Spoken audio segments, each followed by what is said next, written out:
Assalamualaikum warahmatullahi wabarakatuh. Ketemu lagi dengan channel Alfian Sensei. Pada hari ini kita akan berdiskusi dan share materi tentang biostatistik uji korelasi. Bila channel ini bermanfaat, silahkan klik subscribe dan tombol like dan komen.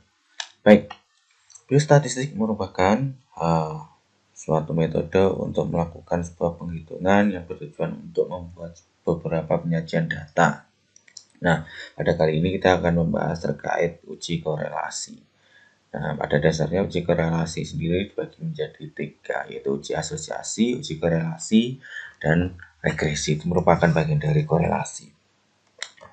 Pada kali ini kita akan membahas terkait uji korelasi yang bivariat atau 2 variabel. Nah, yang pertama, uji korelasi yang sifatnya korelasi sendiri pada dasarnya dibagi yang pertama yaitu korelasi sendiri. Untuk mengetahui keterkaitan antara 2 variabel dan juga arah hubungan dan tingkat keeratan hubungan. Nah, untuk tingkat keeratan hubungan itu antara -1 sampai dengan +1. Keeratan hubungannya disebut R. Nah, atau disingkat sebutannya adalah R. Nah, kemudian kalau nilai keeratan hubungannya adalah positif, maka arah hubungannya dia positif. Dan apabila nilai keeratan hubungannya negatif, sehingga disebut sebagai korelasi negatif. Dan apabila pada titik 0 dia adalah keeratannya 0 atau tidak ada hubungannya. Arah hubungannya 0 atau resultantenya 0. Nah, kemudian jadi begini, artinya korelasi positif apabila 2 variabel X dan Y atau variabel bebas dan terikat itu memiliki hubungan sehingga saat variabel X nilainya positif atau naik, maka variabel Y juga ikut naik. Dan sebaliknya saat X turun, Y turun. Contohnya, saat pengetahuan seseorang baik atau meningkat, maka perilakunya juga akan baik atau meningkat. Dan juga sebaliknya, saat pengetahuannya seseorang turun, perilakunya juga turun atau buruk. Nah, kemudian saat korelasi negatif. Nah, saat korelasi negatif ini adalah saat X-nya naik, Y-nya turun. Dan saat X-nya turun, Y-nya naik. Nah, seperti itu. Misal seperti ini. Hubungan pengetahuan dan perilaku merokok. Itu yang sering. Nah, saat seseorang mengetahui bahwa dampak buruk rokok itu tidak baik, seharusnya saat pengetahuannya baik, perilakunya menurun. Dan saat pengetahuannya rendah terkait bahaya rokok itu menurun, sehingga perilakunya malah naik. Nah, itu contohnya korelasi negatif. Nah, kemudian kalau korelasi 0 tidak membentuk hubungan atau variabel. Contohnya pandai matematika dan jago olahraga. Pandai matematika tidak bisa olahraga, sehingga tidak ada korelasinya, disebut juga korelasi 0. Analisis korelasi bertujuan untuk mengetahui hubungan 2 variabel atau lebih, kemudian melihat arah korelasi dan juga tingkat keeratan hubungannya yang terdiri dari 2 variabel. Nah, ini koefisien korelasi untuk mengetahui tingkat keeratan hubungan. Nah, antara -1 sampai dengan +1. Contoh, penelitian tentang hubungan antara kontrol diri dan perilaku. Variabel X-nya adalah kontrol diri dan variabel Y-nya adalah perilaku. Nah, ini pun juga tergantung saudara sekalian. Saat kontrol diri dibuat secara data kategorik atau data parametrik. Juga bersama perilaku. Nah, mengingatkan kembali, skala data itu dibagi menjadi 4, nominal, ordinal, interval, dan rasio. Nah, dimana kalau nominal itu dan ordinal ada skala non-parametrik atau yang sifatnya kategori, dan sedangkan interval dan rasio adalah skala data parametrik, ya, yang dimana rasio memiliki nilai 0 mutlak, sedangkan interval adalah nilai memiliki jenjang angka tertentu. Angkanya bisa masuk mulai dari minus tak terhingga sampai dengan positif tak terhingga. Semua angka masuk. Oke. Contoh judul yang kedua atau tema penelitian yang kedua adalah penelitian tentang hubungan antara kepribadian siswa dengan prestasi belajar. Kemudian penelitian tentang hubungan antara nilai statistik dengan nilai matematika. Sehingga data-data kalau nilai ini adalah masuk skala datanya, masuk di interval ataupun rasio atau parametrik bisa. Kemudian penelitian tentang hubungan antara jenis kelamin dan kinerja. Nah, ini biasanya masuk di bisa dimasukkan ujinya nanti non parametrik karena jenis kelamin sudah jelas-jelas dia adalah skala data nominal. Nah, kinerjanya nanti bisa dimasukkan kerja baik cukup kurang nanti masuk di ordinal. Nah, ini dia korelasi artinya sama dengan hubungan. Analisis korelasi suatu analisis yang digunakan untuk melihat hubungan antar variabel. Analisis korelasi tidak mempersoalkan pengaruh antar variabel. Uji korelasi tidak membedakan jenis variabel. Analisis signifikansi hubungan antar uji korelasi bertujuan menguji hubungan antar variabel yang tidak menunjukkan hubungan fungsional. Berhubungan bukan berarti disebabkan, jadi ada kaitannya. Bukan memberikan dampak atau memberikan sebab akibat, itu bukan untuk menguji korelasi. Itu yang membedakan. Saat sebuah variabel itu sifatnya adalah sebuah pengaruh, maka nanti akan dianalisis secara regresi. Karena dengan regresi kita dapat melihat berapa besar pengaruhnya, sehingga perlu dibedakan apakah ini memang dua variabel yang memiliki kaitan atau hubungan, atau dua variabel ini yang sifatnya memberikan hubungan sebab akibat. Sebab akibat nanti maksudnya di regresi. Kalau sifatnya cuma hubungan tetapi tidak bisa dilihat tingkat keratannya, nanti masuk di asosiasi. Nah, ini adalah pengelompokan nilai korelasi. Nah, ini adalah tingkat keratannya, ada korelasi dengan sangat lemah apabila antara 0,0 sampai 0,20, kemudian korelasi lemah antara 0,21 sampai 40, 0,41 sampai dengan 0,70 keratan kuat, 0,71 sampai 0,9 adalah korelasi sangat kuat, dan 0,91 sampai 0,99 adalah sangat kuat sekali, dan 1 artinya keratannya sempurna. Nah, macam analisis korelasi dalam SPSS, korelasi yang banyak digunakan antara lain korelasi produk momen atau persen, korelasi Kendall Tau, Spearman. Pemilihan tergantung ukuran jenis data, nominal, ordinal, atau scale.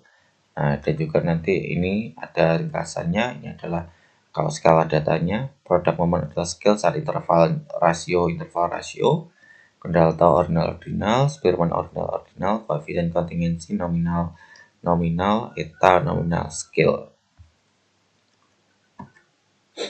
Ini adalah rumus dari korelasi persen. Apakah antara dua variabel ada hubungan? Jika ada hubungan, bagaimana arah hubungan, besar hubungan tersebut? Digunakan datanya kontinu atau kuantitatif, atau skalanya adalah skala angka. Mana skala angka nanti sifatnya data kontinu atau skala interval atau rasio. Nah, ini adalah tingkat keratan hubungannya, R-nya adalah jumlah sigma X kali Y dikurangi sigma X dikali sigma Y dibagi akar sigma X kuadrat dikurangi sigma X dikuadratkan dikali akar sigma Y kuadrat dikurangi sigma Y dikuadratkan. Sehingga ini formula ini bisa, kalau sudah sekarang secara manual, bisa memasukkan di formula Excel. Nah, di sini sudah ada penjelasannya. Sigma Y kuadrat adalah jumlah perkalian X dan Y. Jadi X dan Y dikalikan dulu baru dijumlah. Nah, sigma X kuadrat adalah ya memang X kuadrat kan, sigma Y kuadrat adalah jumlah kuadrat dari Y, dan N banyaknya pasangan nilai atau jumlahnya sampel. Ini adalah caranya. Yang pertama adalah masukkan data di uji statistiknya.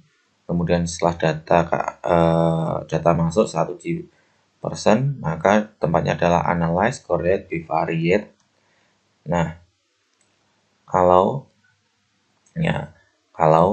di sini adalah datanya parametrik, maka yang centang adalah person. Tapi kalau datanya non parametrik, yang centang adalah Spearman. Nah, untuk person wajib sebelum melakukan uji statistik ini, maka harus melakukan uji normalitas terlebih dahulu. Apabila syarat uji normalitas tidak terpenuhi, maka diturunkan ujinya menjadi Spearman.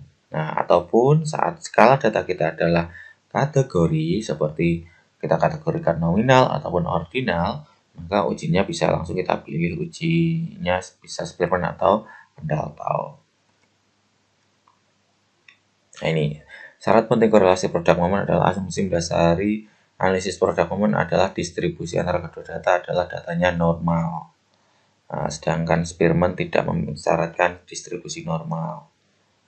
Nah, kemudian karena itu menjadi syarat, maka melakukan uji normalitas, melakukan uji Kolmogorov, Smirnov atau Shapiro-Wilk, di mana uji Kolmogorov dikatakan sebaran datanya normal apabila memenuhi nilainya minimal di atas 0,05 pada nilai sigtutelnya atau sim at sigtutelnya lebih dari 0,05 untuk dikatakan sebarannya normal. Nah, tes normalitas kalau seperti ini dinyatakan tidak normal karena kurang dari 0,05 pada uji test of normality-nya.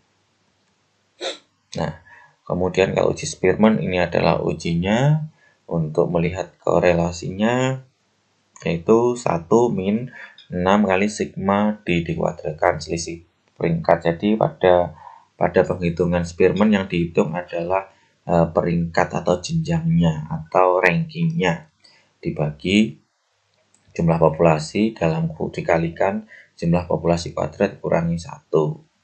Nah, ini adalah rumus untuk korelasi Spearman. Kemudian korelasi kontingensi digunakan menunjukkan keratan antara dua variabel yang berskala nominal.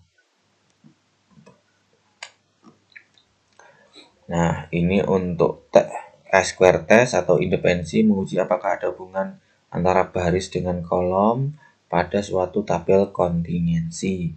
Data yang digunakan adalah data kualitatif. Ya, data kualitatif seperti apa? Maksudnya data yang dibuat kategori, misalnya seperti itu. Nah, contoh di sini rumusnya adalah X kuadrat atau chi-square dilambangkan oleh X kuadrat, di mana sigma atau jumlah dari O adalah skor observasi dan E adalah skor yang diharapkan. O dikurangi E dikuadratkan dibagi E. Nah, terdapat 20 siswa perempuan dan 10 laki-laki yang fasih berbahasa Inggris serta 10 siswa yang perempuan dan 30 laki-laki yang tidak fasih bahasa Inggris. Apakah ada hubungan jenis kelamin dengan kefasihan bahasa Inggris? H0 tidak ada hubungan, di mana H0 itu pasti tulisannya tidak ada hubungan. Kalau pada korelasi dengan H1 ada hubungan. Nah, seperti ini adalah tabel korelasi apabila dengan menggunakan korelasi chi-square. Chi-square bisa menggunakan data nominal-nominal ataupun data ordinal nominal, bisa digunakan semua. Nah, tabel 4x4 seperti ini ada tabel 4x4 A, B, C, D.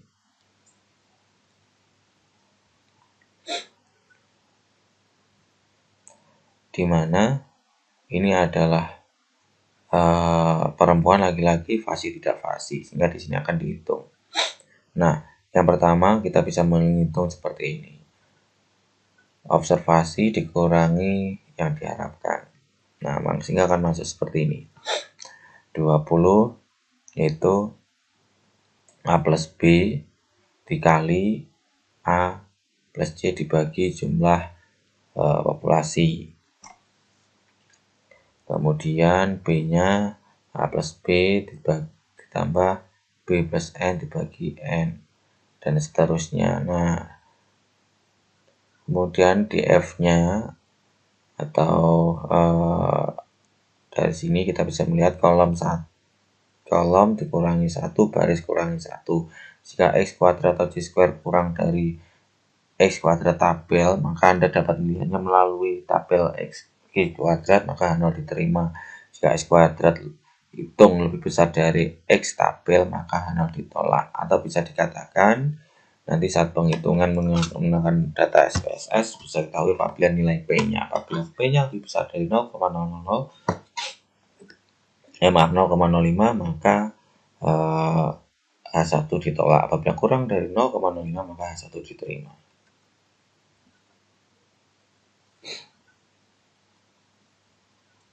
Nah, ini adalah penghitungan saat penggunaan SPSS. Ya, ini hubungan pendidikan dan status marital seseorang. X kuadrat kurang dari X kuadrat hitung kurang dari X kuadrat tabel, maka H0 diterima. X kuadrat hitung lebih besar dari X kuadrat tabel, maka H0 ditolak atau H1 diterima. Kemudian probabilitas lebih besar dari 0,05 maka H0 diterima, dan probabilitas kurang dari 0,5 maka H0 ditolak. Ini adalah kalau pakai SPSS bisa diketahui ini adalah outputnya, maka yang dilihat adalah nilai approximate pada nilai ini kalau koefisien kontingensi, kalau ini adalah persen K-square-nya. Dilihat asumsi detailnya ini, apabila lebih besar dari 0,05 maka ini dia nilai signifikansinya. Apabila lebih besar dari nilai yang ditentukan itu, ini kalau persen kalau kita menggunakan tabel, ya kalau ini penggunaan saat kita menggunakan tabel. Tetapi kalau kita menggunakan nilai P value, di sini juga bisa signifikansi 5%, def-nya ini dengan X hitungnya adalah 12,592,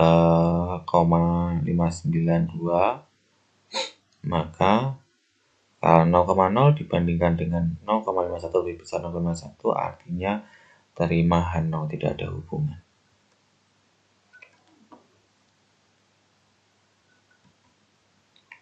Ini adalah lokasi uji SPSS-nya, diklik Analyze, Cross-Tab, Analyze, Deskripsi Statistik, Cross-Tab, maka akan keluar tampilan seperti ini. Nah, Anda bisa pakai Chi-square. Kalau Chi-square ini bisa 2x3, bisa 2x2. Kemudian kalau koefisien nominal, kita bisa pilih seperti ini. Kalau 2x2 nominal-nominal. Nah, ini untuk mempermudah dalam proses mind map-nya. Uji korelasi, kalau parametrik kita pakai persen. Kemudian kalau sebenarnya tidak normal, sebenarnya bisa kita turunkan menjadi uji Spearman. Ya, ini tidak diuji, ini bisa aja secara kualitatif atau ini kita turunkan menjadi Spearman.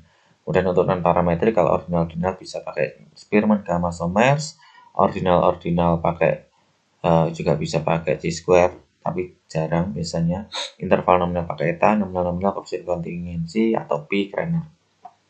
Baik, demikian untuk materi uji korelasi. Semoga bermanfaat. Wassalamualaikum warahmatullahi wabarakatuh.